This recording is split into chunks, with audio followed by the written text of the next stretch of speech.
On évoque souvent cette guerre de communication. Et vous allez voir, parfois la communication est victime aussi d'un piratage. C'est le cas de la chaîne nationale Ukraine 24. Une fausse déclaration du président Zelensky a été diffusée dans la journée de mercredi.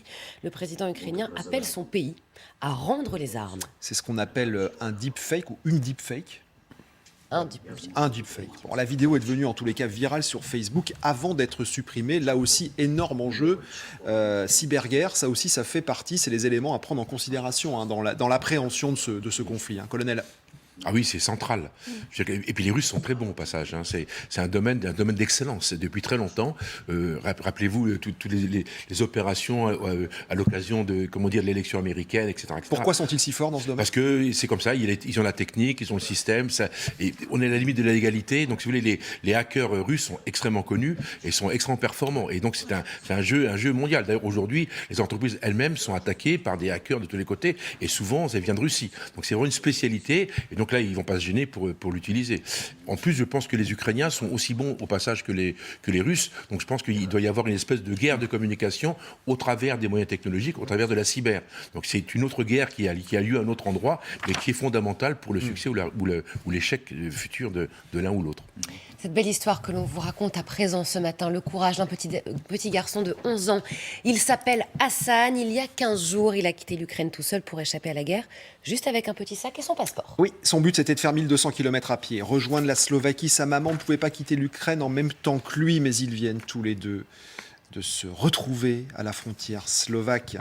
Retrouvailles poignantes entre mère et fils. Annie Bazar. Il saute dans les bras de sa mère et l'embrasse après 2 semaines de séparation. Sur son visage, toujours ce même sourire pour Hassan.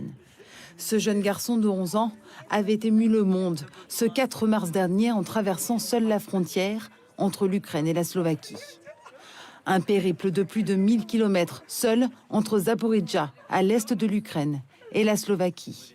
Avec pour seul bagage un sac plastique et son passeport. Sur son bras, le numéro de son grand frère étudiant à Bratislava.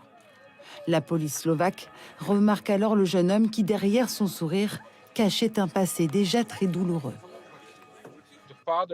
Le père d'Hassan était syrien. Il y a quelques années, la famille vivait en Syrie. Et lorsque la guerre a démarré, ils ont dû fuir une première fois la guerre, mais le père n'a pas survécu. Il est mort là-bas.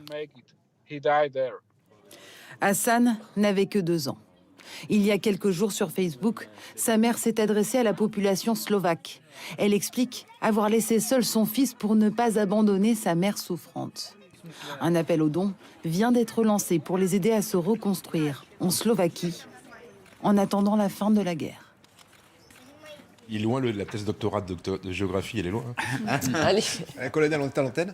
Non, mais voilà, on réagissait sur cette belle histoire, en tout cas, qui s'est jouée à la frontière slovaque. Restez avec nous dans un instant, le volet politique, bien sûr. Emmanuel Macron emprunte-t-il des idées de droite ou en tous les cas des éléments de programme